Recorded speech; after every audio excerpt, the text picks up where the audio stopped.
கும்பராசி தனுசு லக்னம். ராசி அதிபதி சனி, லக்னாதிபதி குரு, சந்திரன் 3ஆம் வீட்டுல இருக்காரு. கும்பராசின்னு சொன்னாலே ஒரு நிதானம் இருக்கும், ஒரு உறுதித்தன்மை இருக்கும், சகிப்புத்தன்மை அதிகமா இருக்கும்.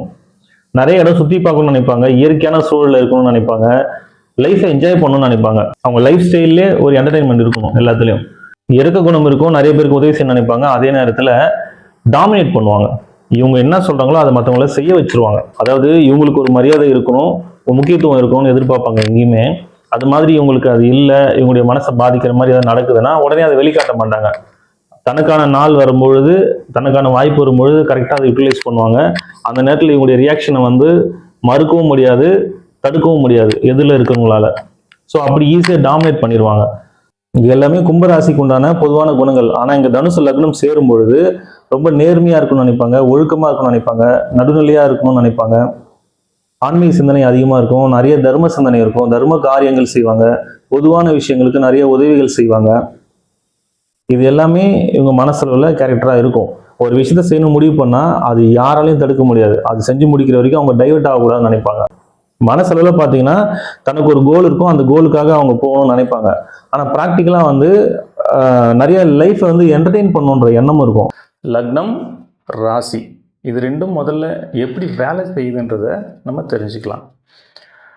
இப்போது ஒரு குழந்தை பிறக்குதுன்னு வச்சுக்கோங்களேன். அந்த நேரத்தில் சூரியனுடைய கதிர்வீச்சு எந்த ராசியின் மேலே விழுந்துச்சோ அது லக்னம். ஸோ அந்த லக்னத்தை வச்சு தான் மற்ற கிரகங்களின் தன்மைகளை நம்ம ஆராய்ச்சி பண்ண முடியும். அதே நேரத்தில் சந்திரன் எந்த ராசியின் மேலே இருக்காரோ அது ஜென்ம ராசி. இப்போ ஜென்ம லக்னத்தை வச்சு அந்த ஜாதகருடைய கேரக்டர் எப்படி இருக்கும், அவருடைய சிந்தனை எப்படி இருக்கும், அவருடைய லைஃப் ஸ்டைல் எப்படி இருக்கும், இந்த ஜென்மம் ஃபுல்லாக அவருடைய பலன்கள் என்ன, எந்தெந்த காலகட்டத்தில் எப்படி இருப்பார் அப்படின்றத ஜென்ம லக்னத்தின் மூலமாக நம்ம சொல்ல முடியும். இந்த ராசி எப்படி வேலை செய்யுது அப்படின்னா, கோள்கள் சுற்றிக்கிட்டே இருக்கு இல்லைங்களா.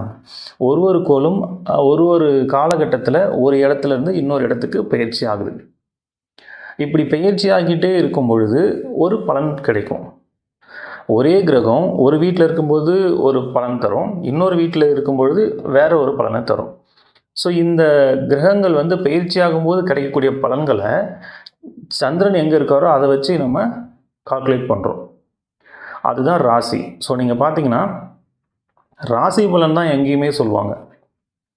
ஏன் அப்படின்னா லக்னம்ன்றது ஃபிக்ஸ்டு. நீங்கள் பிறக்கும் பொழுது இந்த ஜென்மம் ஃபுல்லாக உங்களுக்கு என்ன பலன்றதை அங்கே ஃபிக்ஸ் பண்ணியாச்சு. அதே போல் நட்சத்திரமும் அதுக்கேற்ற மாதிரி பலன்கள் இருக்குது. தசாபுத்திகள் நடத்தக்கூடிய கிரகங்களுக்கு ஏற்ற பலன்களும் உங்களுக்கு இருக்குது.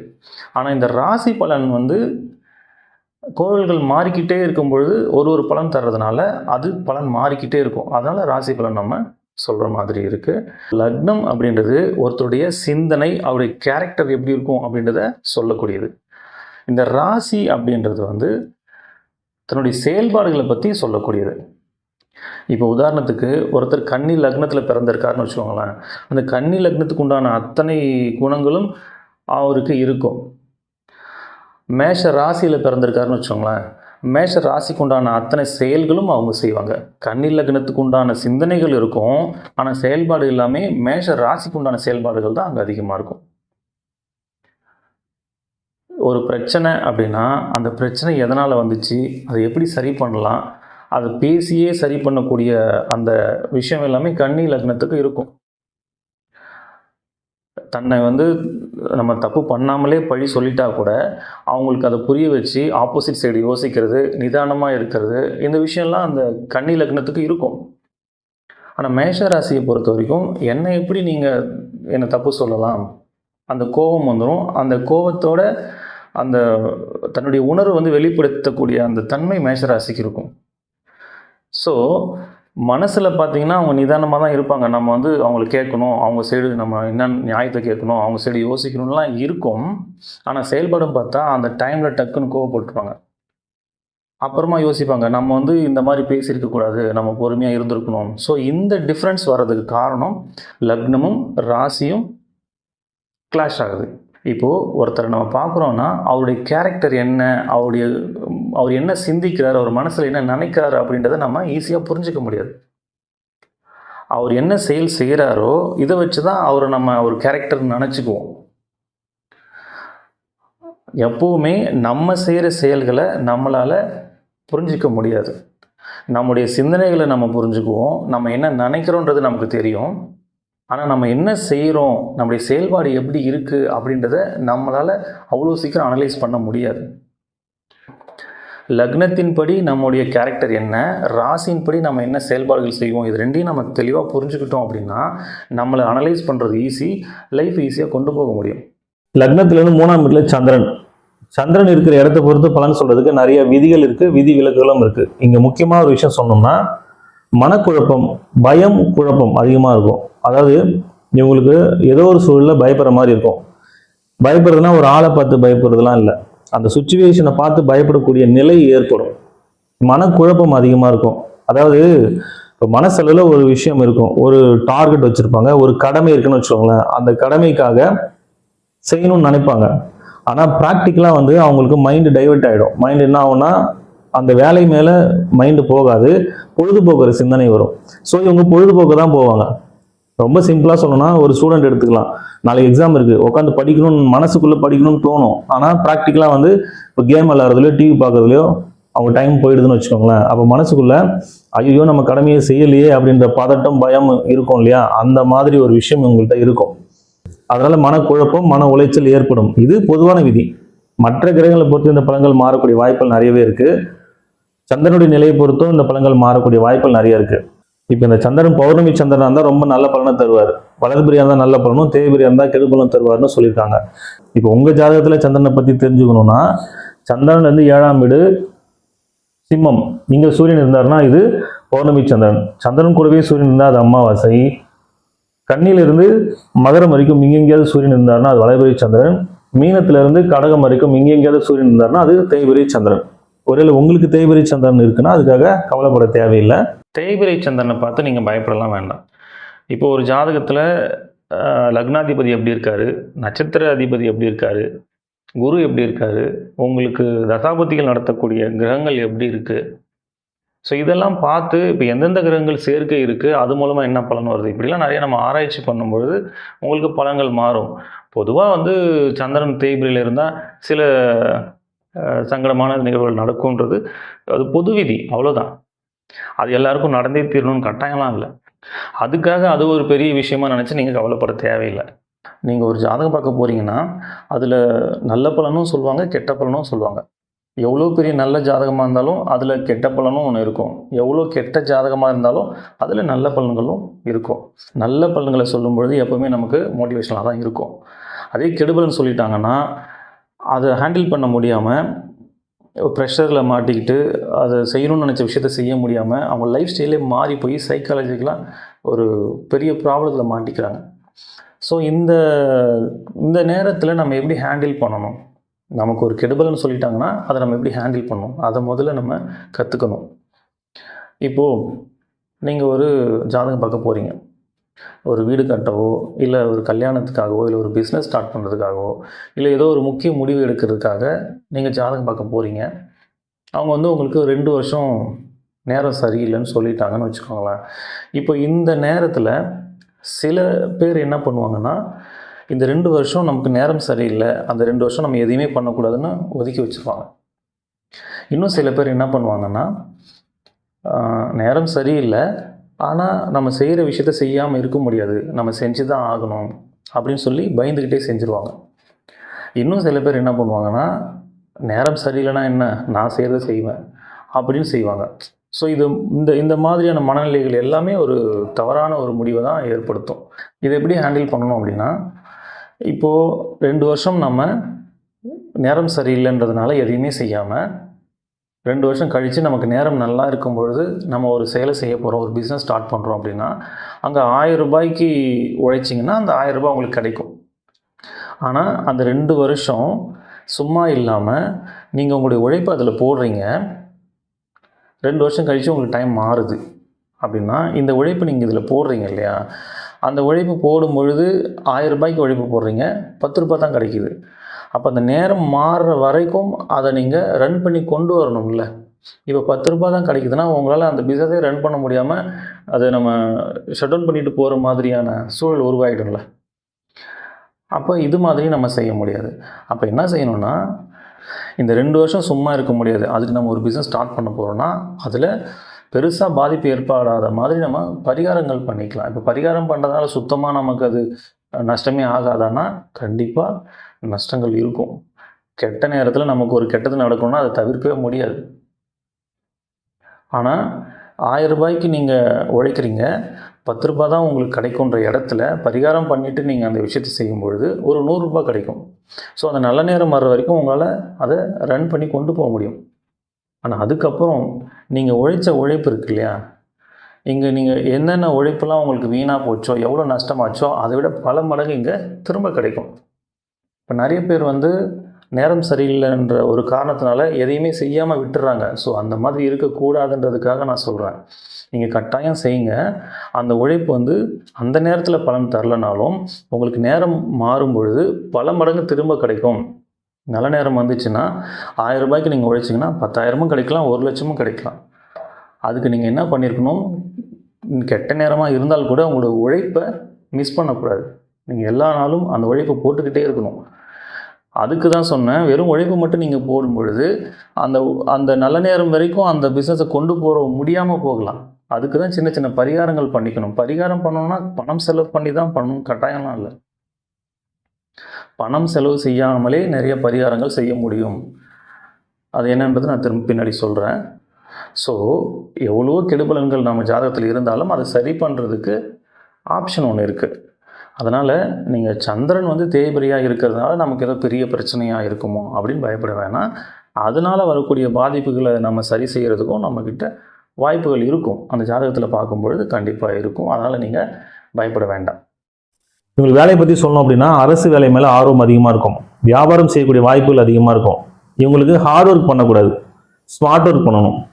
ஸ்மார்ட்டாக ஒர்க் பண்ணணும், நிறையா சம்பாதிக்கணும், நிறைய இடம் சுற்றி பார்க்கணும், இந்த எண்ணம் அதிகமாக இருக்கும் அவங்களுக்கு. பரம்பரையாக செய்யக்கூடிய வேலைகள், தந்தை வழி கிடைக்கக்கூடிய வேலைகள், பழங்காலத்து பொருட்களை ஆல்டர் பண்ணி பெரிய லாபத்துக்கு விற்கிறது, அந்த நுணுக்கமெல்லாம் இவங்களுக்கு தெரியும். இரும்பு சம்மந்தப்பட்ட வேலை, செகண்ட் ஹேண்ட் பிஸ்னஸ் பண்ணுறது, இது மாதிரி வாய்ப்பு அதிகமாக இவங்களுக்கு கிடைக்கும். ஒரு டீச்சராக இருக்கிறது, ப்ரொஃபஸராக இருக்கிறது, ஆன்மீகம் சார்ந்த வேலைகள் செய்யக்கூடிய வாய்ப்பு, லாயராக இருக்கிறது, ஜட்ஜாக இருக்கிறது, இது மாதிரியான வாய்ப்புகள் அதிகமாக இவங்களுக்கு கிடைக்கும். திருமண வாழ்க்கையை பொறுத்த வரைக்கும் இவங்களுக்கு ஒரு பெருந்தன்மை இருக்கும் மனசில், அதே நேரத்தில் தற்பெருமையும் இருக்கும். அதாவது தன்னுடைய கணவனோ மனைவியோ அவங்க எது செஞ்சாலும் அதை ஏற்றுக்கிற தன்மை, அந்த சரி பரவாயில்லன்னு அட்ஜஸ்ட் பண்ணி போகிற அந்த பெருந்தன்மை நிறையா இருக்கும். இவங்க நேர்மையாக இருக்கும்னு நினைப்பாங்க, ஒழுக்கமாக இருக்கும்னு நினைப்பாங்க, எல்லாமே இவங்ககிட்ட இருக்கும். அதே போல் தன்னுடைய பெருந்தன்மையை நினச்சி பெருமைப்படுவாங்க. நான் எவ்வளோ பெருந்தன்மையாக இருக்கேன், நீ ஏன் இப்படி இருக்க, அப்படி தான் அவங்களுடைய கான்வர்சேஷன் இருக்கும். தன்னுடைய கணவனோ மனைவியோ என்ன மாதிரி பெருந்தன்மையான கணவன் உனக்கு கிடைக்க மாட்டான், எந்த மாதிரி பெருந்தன்மையான ஒரு மனைவி உனக்கு கிடைக்க மாட்டான், நான் எப்படி நீ செய்கிற விஷயத்தெல்லாம் பொறுத்து போகிற அட்ஜஸ்ட் பண்ணிக்கிறேன், நான் இந்த மாதிரி சின்னதாக ஒரு விஷயம் செஞ்சால் நீ ஏன் இப்படி ரியாக்ட் பண்ணுற, இந்த மாதிரியான கான்வர்சேஷன் அங்கே வரும். ஸோ இது பொதுவான விதி தான். மற்ற கிரகங்களை பொறுத்து இந்த பலன்கள் மாறக்கூடிய வாய்ப்புகள் நிறையவே இருக்கும். ஒருவேளை உங்கள் வாழ்க்கையில் நிறைய பிரச்சனைகளை ஃபேஸ் பண்ணிங்கன்னா நம்ம சொல்லக்கூடிய எளிய முறை பரிகாரங்களை நீங்கள் வீட்டிலேயே செஞ்சுக்கோங்க, நிச்சயமாக பிரச்சனைகள் குறையும். பரிகாரம் ஏன் சார் பண்ணணும்? பரிகாரம் பண்ணால் பிரச்சனை தீர்ந்துருமா? நிச்சயமாக தீராது. இப்போது நம்ம ஜாதகத்தில் இருக்கக்கூடிய நல்ல பலன்களை நம்ம அனுபவித்து தான் தீரணும். அதே போல் கெடு பலன்களையும் கட்டாயம் அனுபவிக்கணும். அதுக்கு தான் பிறந்திருக்கோம். அப்புறம் இதுக்கு பரிகாரம் பண்ணணும். பரிகாரம் பண்ணால் அந்த பிரச்சனையினால் ஏற்படக்கூடிய விளைவுகளை குறைக்க முடியும், அந்த பிரச்சனையை ஃபேஸ் பண்ண முடியும், அந்த பிரச்சனையை கடந்து போகிறதுக்கான வழிகள் நமக்கு கிடைக்கும். எப்போவுமே நம்ம பிரச்சனையை பார்த்து பயப்பட மாட்டோம், அந்த பிரச்சனையினால் ஏற்படக்கூடிய விளைவுகளை நினச்சி தான் நம்ம பயப்படுவோம். அந்த விளைவுகள் தான் நமக்கு சிரமத்தை கொடுக்கும். இப்போ உதாரணத்துக்கு, இப்போ இந்த உதாரணம் நான் நிறைய இடத்துல சொல்லியிருக்கேன், இருந்தாலும் எளிமையாக இருக்கிறதுனால நான் திரும்பவும் இதையே சொல்கிறேன். இப்போ நம்ம கீழே விழுந்துட்டோம் அப்படின்னா, கீழே விழுறோம் அப்படின்றது ஒரு பிரச்சனை தான். கீழே விழுந்தால் நமக்கு அடிபடாது, வலிக்காதுன்னா கீழே விழுறதை நினச்சி நம்ம ஏன் பயப்பட போகிறோம்? இப்போ கீழே விழுறது ஒரு நிகழ்வு, ஒரு பிரச்சனைன்னு வச்சுக்கலாம். ஆனால் அதனுடைய விளைவு எப்படி இருக்கலாம்? ஒன்றுமே நடக்காமல் நம்ம எழுந்துடலாம், இல்லை கை காலில் முறிவு ஏற்படலாம், இல்லை 6 மாதம் படுத்து படுக்கையாக இருக்கலாம், இல்லை உயிர் போகிற அளவு கூட பாதிப்பு ஏற்படலாம். அப்போது கீழே விழுறது ஒரு பிரச்சனை, ஆனால் அதோடைய விளைவுகள் மாறிக்கிட்டே இருக்கு இல்லையா? இப்போ நம்ம பரிகாரம் பண்ணுறதுனால என்ன நடக்கும்னா, அந்த கீழே விழுற பிரச்சனையை நம்ம தவிர்க்க முடியாது, ஆனால் அதனால் ஏற்படக்கூடிய பாதிப்பை நம்ம குறைக்க முடியும். நம்ம ஜாதகத்தில் பிரச்சனைகளை ஏற்படுத்தக்கூடிய கிரகங்களை சாந்தப்படுத்தவும் அதனுடைய வீரியத்தை குறைக்கவும் நம்ம செய்யக்கூடிய செயல்கள் அனைத்துமே பரிகாரம் தான். சரி, இந்த பரிகாரம் பணம் செலவு பண்ணி தான் பண்ணணுமா? பரிகாரம் பல வழிகளை நம்ம செய்ய முடியும். பணம் செலவு பண்ணி செய்கிறது எவ்வளோ வழிகள் இருக்குது. பணம் செலவு பண்ணாமல் நான் செய்யக்கூடிய நமக்கு வழிகள் நிறையா இருக்குது. என்னால் பெருசாக பொருள் செலவு பண்ண முடியாது, ஆனால் பரிகாரம் பண்ணணும்னு நினைக்கிறவங்களுக்கு நான் சொல்லக்கூடிய விஷயங்கள்லாம் நீங்கள் தாராளமாக ஃபாலோ பண்ணலாம். இது எந்த ராசிக்கும் எந்த நட்சத்திரத்துக்கும் பர்டிகுலராக நம்ம சொல்லலை. பொதுவாக யார் வேணாலும் செய்யக்கூடிய எளிமையான பரிகாரங்கள். முதல்ல சூரியனுக்கு சமர்ப்பணம் செய்யணும். தினமும் காலையில் குளிச்சுட்டு மொட்டை மாடியில் போய் நின்று, இல்லை வீட்டுக்கு வெளியில் போய் நின்று சூரியனை பார்த்து கையில் தண்ணி அள்ளி இப்படி கீழே கொட்டுங்க. சூரியனை பார்த்து இப்படி கீழே கொட்டுங்க. சமர்ப்பணம் சொல்லி செய்யுங்க. ஒவ்வொரு பௌர்ணமி அன்னைக்கும் திருவண்ணாமலைக்கு கிரிவலம் போயிட்டு வாங்க. பௌர்ணமி அன்னைக்கு போகிறதுக்கு எனக்கு வாய்ப்பு இல்லை சார் அப்படின்னா, வளர்பிறை டைமில் ஏதோ ஒரு நாள் நீங்கள் போயிட்டு வரலாம்.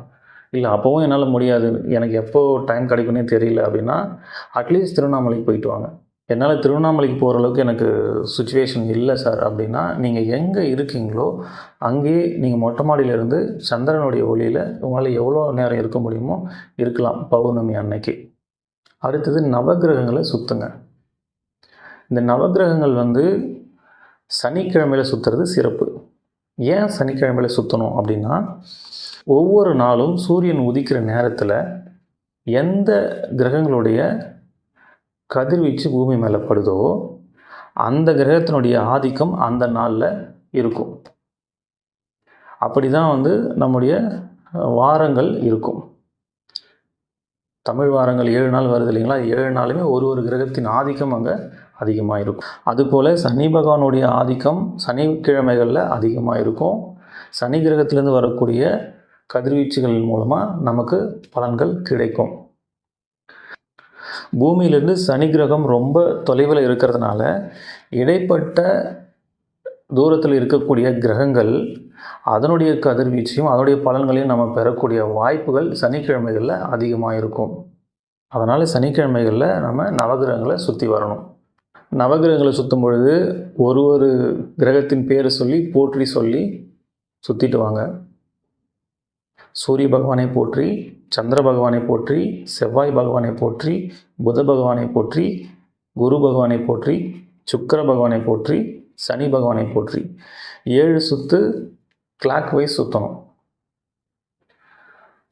எதிர் திசையில் 2 சுற்று சுற்றணும். ராகு பகவானை போற்றி, கேது பகவானை போற்றி சனிக்கிழமைகளில் நவகிரகங்களை சுற்றிட்டு வாங்க. வயசானவங்களை நீங்கள் ரோட்டில் ஆதரவு இல்லாமல் இருக்கிற வயசானவங்களை பார்த்தீங்கன்னா அவங்களுக்கு சாப்பாடு வாங்கி கொடுங்க. அவங்கள பார்க்கணுன்றதுக்காகவே நீங்கள் சாப்பாடு வாங்கிட்டு போய் கொடுத்தீங்கன்னா இன்னும் சிறப்பு. அவங்களுக்கு செஞ்சால் நமக்கு புண்ணியம் நினச்சி தயவு செஞ்சு செய்யாதீங்க. அவங்களுக்கு பசிக்கும், அவங்க பசி ஆற்றணும் அப்படின்ற எண்ணத்தில் நீங்கள் அந்த சாப்பாடை வாங்கி கொடுங்க. மாற்றுத்திறனாளிகள் இருந்தாங்கன்னா அவங்களுக்கு உடல் உழைப்பு கொடுங்க. பணம் செலவு பண்ணுறதை விட நம் உடல் உழைப்பு அதிகமாக கொடுக்கறது தான் பலன்கள் அதிகமாக இருக்கும். இது எல்லாமே ரொம்ப எளிமையாக நீங்கள் செய்யக்கூடிய ஒரு பரிகாரங்கள் தான். இதை நீங்கள் செய்கிறதுனால எளிமையான பரிகாரம் தான், ஆனால் பலன் ரொம்ப பெருசு. நீங்கள் செஞ்சு பாருங்கள், உங்களுக்கு நிறைய பலன்கள் கிடைக்கும். இல்லை சார் எனக்கு இது பண்ணுறதுக்கான வாய்ப்புகளே எனக்கு இல்லை அப்படின்னு இருந்தீங்கன்னா, நீங்கள் எந்த நட்சத்திரம் எந்த ராசியாக இருந்தாலும் எதை பற்றியும் கவலைப்படாதீங்க. முருகனை கெட்டியாக பிடிச்சிக்கோங்க. மனசார முருகனை வேண்டி குருவாய் வருவாய் அருள்வாய் குகனே இதையே திரும்ப திரும்ப சொல்லுங்கள். இதை விட பெரிய பரிகாரம் எதுவும் இல்லை. அதாவது நிறைய வழிகள் இருக்குது. எதுவுமே பண்ண முடியாமல் இருக்கிறவங்களுக்கு இதுதான் பரிகாரம். சரிங்களா? இதையெல்லாம் நீங்கள் ஃபாலோ பண்ணுங்கள். நிச்சயமாக உங்கள் வாழ்க்கையில் பெரிய மாற்றம் நிகழும்.